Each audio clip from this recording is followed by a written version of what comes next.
Hello guys, how are you? This is Aarti Gupta. Welcome to Let's Success. We are going to discuss about convergent thinking, divergent thinking, open-ended and closed-ended क्या होता है ये सब मैं आपको बताऊंगी। जो सीटेट एग्जाम, रिपीटेड एग्जाम्स हैं और टीचिंग एग्जाम के लिए बहुत इंपॉर्टेंट होता है। यहाँ से आपको 3 मार्क्स जरूर से मिलेगा। तो सुबह स्टार्ट करती हूँ। Divergent thinking,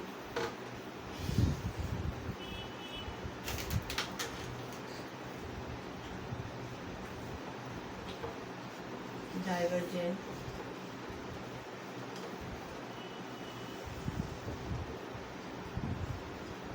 convergent thinking,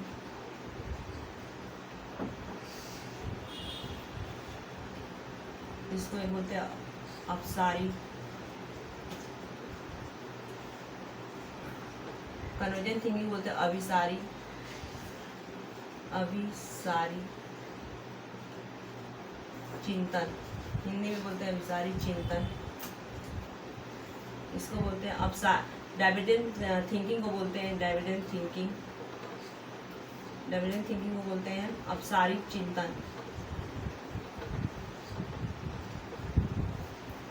difference between the divergent thinking and convergent thinking, जिसको डाइवर्जेंट थिंकिंग को हिंदी में बोलते हैं कि अपसारी चिंतन और कन्वर्जेंट थिंकिंग को बोलते हैं अभिसारी चिंतन। ये क्या होता है? एक तरह से ये सृजनात्मक होता है, नात्मक होता है। ये ऐसे टाइप होता है। ओपन एंडेड होता है, ओपन एंडेड इमेजिनेशन पे जरूरत पड़ता है। इमेजिनेशन,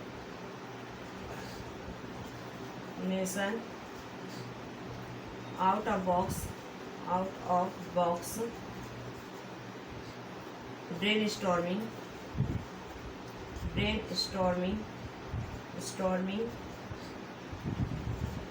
लॉजिकल,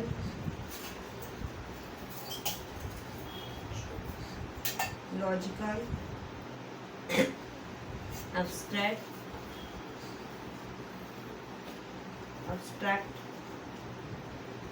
जो डाइवर्जेंट थिंकिंग होता है इसको हिंदी में बोलते हैं अपसारी चिंतन। ये क्या होता है कि इसमें जब व्यक्ति होता है, जब उसके सामने कोई समस्या आती है तो क्या, जब कोई उसके सामने समस्या आती है तो क्या करता है? विभिन्न दिशाओं में सोचता है, डिफरेंट लॉजिक लगाता है, डिफरेंट इसके मेनी सॉल्यूशन इसको बोलते हैं। यहाँ पे मेनी सॉल्यूशन इसके जो डाइवर्जेंट थिंकिंग होता है, इसको डाइवर्जेंट थिंकिंग बोलते हैं अपसारी चिंतन। और इसमें क्या होता है? जब इंसान के सामने, जब उसके सामने जब कोई प्रॉब्लम आती है, समस्या आती है, तो क्या करता है कि डिफरेंट टाइप के लॉजिक लगाता है, वहाँ पे डिफरेंट टाइप से सोचता है और उसके विभिन्न जो सॉल्यूशन होता है, एक से नहीं उस चारों दिशाओं में क्या करता है? सोचता है। वो ओवरऑल डेवलपमेंट वहाँ पे होता है और सृजनात्मकता होता है वहाँ पे, वो क्रिएटिव होता है। इसको क्रिएटिव बोलते हैं,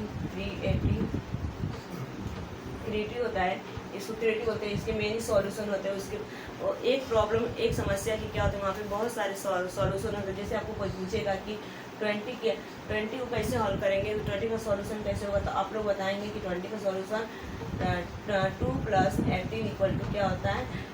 20 होता है। फिर अगर आपसे कोई पूछेगा कि 20 को और कैसे हल करेंगे, तो आप लोग बताएंगे 10 + 10 भी तो 20 होता है। तो ये क्या है कि 10 + 10 13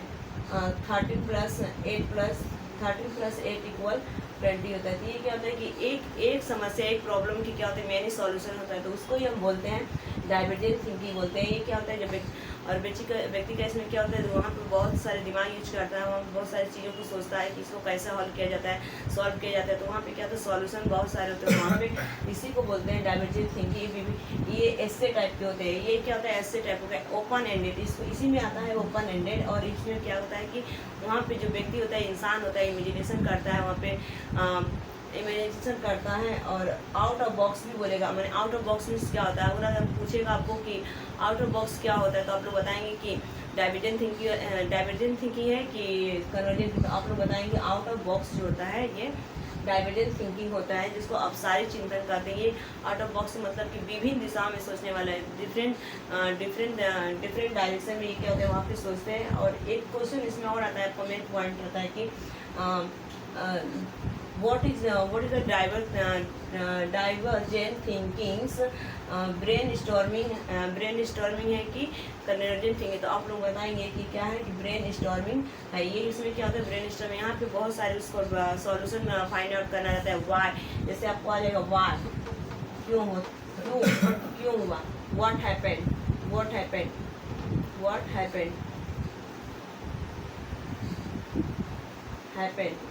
यहाँ पे क्या होगा आपका डिफरेंट टाइप का। वहाँ पे बच्चा क्या करेगा, जो रहेगा स्टूडेंट्स रहेगा, तो हमें क्लास में क्या करना चाहिए, हमें डाइवर्जेंट थिंकिंग के लिए वहाँ पे बुक अवेलेबल कराना चाहिए, एक्टिविटी करवाना चाहिए डिफरेंट टाइप्स के, ताकि कि जो बच्चे का जो माइंड हो, जो उनका दिमाग हो, डिफरेंट सॉल्यूशन के लिए वहाँ पे अपना माइंड को यूज करें, वहाँ पे सोचे और उनका जो दिमाग हो डेवलप हो वहाँ पे। इसीलिए हमें क्लास में पढ़ाते टाइम क्या करना चाहिए, हमें हमेशा अपसारी चिंतन का प्रयोग करना चाहिए। तो ये अपसारी चिंतन के बारे में रहा। अपसारी चिंतन क्या होता है, इससे होता है, ये ओपन एंडेड होता है, इसके डिफरेंट क्वेश्चन होते हैं। एक जैसे अगर कोई आपसे पूछेगा कि मुंबई कहाँ है, मुंबई कहाँ है, तो आप मुंबई का कैपिटल क्या है, तो वहाँ पे एक ही हुआ, वो फिक्स होगा। ऐसा नहीं कि मुंबई के कैपिटल ज़्यादा होंगे, एक ही रहेगा। तो इसीलिए अगर आपको पूछेगा कि मुंबई में कितने स्टेट है, तो वहाँ पे स्टेट भी ज़्यादा हैं, तो वहाँ पे स्टेट क्या ज़्यादा है, तो ज़्यादा बताया जाएगा, डिफरेंट टाइप के सोच बताएगा। इमेजिनेशन करेगा, वहाँ पे क्रिया करेगा, क्रिया करने के बाद सृजनात्मक करना। आउट ऑफ बॉक्स क्या होता है, तो आउट ऑफ बॉक्स विभिन्न तरह से सोचने के होते हैं। ब्रेन स्टॉर्मिंग होता है, यहाँ पे लॉजिक लगाएगा, स्ट्रोक हो जाए, जो उसके सामने रहेगा उसके बारे में तो सोचेगा, लेकिन जो नहीं रहेगा, अमूर्त रहेगा, जिसके बारे में नहीं देखा है उसको भी सोचेगा। ये लीनियर नहीं होता है, ये नॉट लीनियर होता है। ये क्या होता है, डाइवर्जेंट थिंकिंग जो होता है नॉट लीनियर होता है, इसके बहुत सारे सॉल्यूशन होते हैं। लेकिन ये कन्वर्जेंट थिंकिंग क्या होते हैं कि अब ये सृजनात्मक नहीं होते, ये व्यक्ति की क्या होते हैं, माइंड को क्या करते हैं, एक ही दिशा में सोचने के लिए फोकस ऑन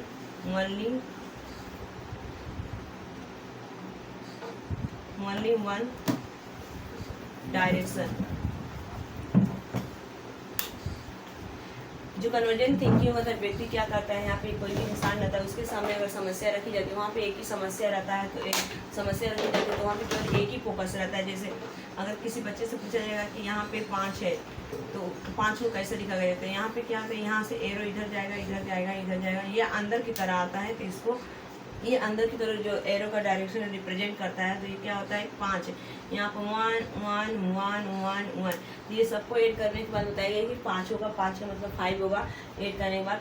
लेकिन यहाँ पे अगर पूछेगा कि तो 20 कैसे होता है, तो 20 को डिफरेंट टाइप से सोचेगा। बताएंगे कि 8 प्लस जो 8 प्लस 10 जो 8 प्लस 12 जो होता है 20 होता है, 10 प्लस 10 जो होता है 20 होता है, 15 प्लस 5 इक्वल टू 15 20 होता है। लेकिन यहाँ पे एक ही डायरेक्शन, एक ही व्यक्ति इसमें क्या करता है कि एक ही दिशा में सोचता है, तो इसको बोलते हैं हम कन्वर्जेंट थिंकिंग बोलते हैं। इसको क्लोज एंडेड बोलते हैं, क्लोज एंडेड। ये क्या होता है कि इसको बंद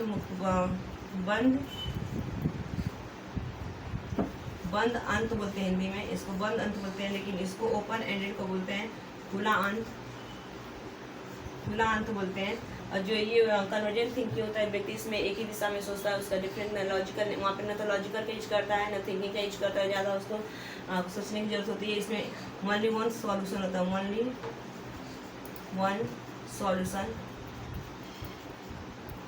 वन सॉल्यूशन होता है। इसमें क्या करते हैं, ओनली वन सॉल्यूशन। ये लीनियर होता है, एक ही रेखीय होता है। लीनियर मीन्स क्या होता है, रेखीय होता है, व्यक्ति का एक ही तरह ध्यान रहता है, ये नहीं कि डिफरेंट टाइप से सोचता है। लेकिन जो डाइवर्जेंट थिंकिंग होता है, इसमें क्या करता है, अलग अलग तरह से सोचता है। और कन्वर्जेंट थिंकिंग जो होता है ब्रेन स्टॉर्मिंग नहीं होता है। और ये जो क्लोज एंडेड होता है बंद, इसको हिंदी में बोलते हैं बंद। जैसे कोई बोलेगा कि आपका अनार का कलर कैसा होता है, तो सब बच्चे बताएंगे कि रेड होता है। तो ये क्या होता है, वोट का यहाँ पे वोट अगर लग गया, तो वोट का मतलब आप समझ जाएंगे कि वोट, हाउ मैंने कैसे, हाउ अगर हाउ भी पूछा जाएगा, हाउ मैंने कैसे, तो ये हाउ जो पूछा जाएगा इसमें आ जाएगा आपका डाइवर्जेंट थिंकिंग में आ जाएगा। अगर व्हाट पूछ लिया था, व्हाट अगर पूछा कि what is the colour of the Apple, तो एप्पल का कलर सबको पता है कि रेड ही होता है, तो वहाँ पे भी बच्चे बताएंगे कि रेड होता है। ये ऐसे टाइप नहीं होता है, ये क्या होता है, MCQ होता है, MCQ, जिसको फुल फॉर्म होता है मल्टीपल चॉइस क्वेश्चन होता है, ये MCQ होता है, ऑब्जेक्टिव टाइप होता है। ये जो कन्वर्जेंट थिंकिंग होता है ऑब्जेक्टिव होता है, ऑब्जेक्टिव टाइप, ये ऑब्जेक्टिव टाइप होता है, ये इससे होता है। ये डायवर्जेंट थिंकिंग में ऐसे होता है, किसी को अगर ऐसे काऊ के ऊपर ऐसे दिया जाता है, इससे बच्चों काऊ को दिवाली पे ऐसे दिया जाता है कि बच्चे अपना जितना लॉजिक लगा सके, जितना इमेजिनेशन करे, जितना वहाँ पे क्रिएटिव अपना लगा सके, तो उसमें किस में आ जाता है, अपना डायवर्जेंट थिंकिंग में आता है। जो डायवर्जेंट थिंकिंग को हिंदी में अपसारी बोलते हैं। लेकिन MCQ क्या होता है, वहाँ पे 4 क्वेश्चन दे दिया, एक क्वेश्चन दिया जाता है, वहाँ पे 4 ऑप्शन दिया जाता है। जैसे पूछ लिया जाएगा कि divergent thinking it is related, तो वहाँ पर जो ऑब्जेक्टिव है, ऐसे है, ओपन है, इमेजिनेशन है, तो वहाँ पे आप लोग बताएंगे कि ये क्या होता है, ऑब्जेक्टिव टाइप्स के होते हैं। तो ये डायवर्जेंट थिंकिंग एक बार से रिपीट कर रही हूँ। Difference between the divergent thinking and convergent thinking, जिसको डायवर्जेंट थिंकिंग को अपसारी चिंतन बोलते हैं। अपसारी चिंतन ये इसमें क्या करता है कि व्यक्ति जो होता है सृजनात्मक होता है, ये ऐसे टाइप के होते हैं, ये ओपन एंड होते हैं, खुला होता है, इसमें डिफरेंट आंसर देना रहता है, उनको अलग अलग सोच के देना रहता है, बताना पड़ता है। इमेजिनेशन होता है, इसके बारे में क्रियाशील होता है। ये आउट ऑफ बॉक्स होता है, ये आउट ऑफ बॉक्स होता है। ब्रेन स्टॉर्मिंग लॉजिकल होता है, अब्स्ट्रैक्ट होता है। जबकि यहाँ पर कन्वर्जेंट थिंकिंग जो होता है अब सारी चिंतन, ये क्या होता है कि ऑब्जेक्टिव होता है, ऑब्जेक्टिव से बहुविकल्पीय होते हैं। फोकस, इसमें क्या करता है, व्यक्ति केवल एक ही डायरेक्शन, एक ही दिशा में सोचता है। Focus on only the one direction में, जैसे एग्जांपल दिया हूँ मैं, जो 5 कैसे बनता है, तो कोई भी बच्चा बता देगा कि 1 1 1 करके 5 होता है। यहाँ पे 1 1 लिख के दे दिया जाएगा तो 8 करके वो बता देगा कि 5 होता है। इसी को MCQ बोलते हैं, मल्टीपल चॉइस क्वेश्चन बोलते हैं। ये जो अभिसारी चिंतन के साथ क्लोज एंडेड होता है। ये क्या होता है, क्लोज एंडेड होता है। जैसे कोई आपसे एग्जाम्पल पूछेगा कि हाउ वाज योर डे, तुम्हारा दिन कैसा था, तब बोलेंगे यस या नो में, ये आंसर के साथ है। एक और बता देंगे, क्लोज एंडेड जो होता है यस या नो में आता है, yes or no. Close ended जो होता है यस और नो में आता है, बल्कि ये यस और नो में नहीं आता है। इसमें क्या होता है, उनको पूरा आंसर देना रहता है, रिप्लाई देना रहता है अब सारी चिंतन में, डायवर्जेंट थिंकिंग में। उसके बाद क्या होता है, ओनली सॉल्यूशन, इसमें एक किसी कोई प्रॉब्लम दी जाती है, कोई समस्या दी जाती है, तो उसमें केवल उसको एक ही समस्या रहती है, उसके सामने एक ही सॉल्यूशन रहता है, उसका अलग अलग नहीं होता है।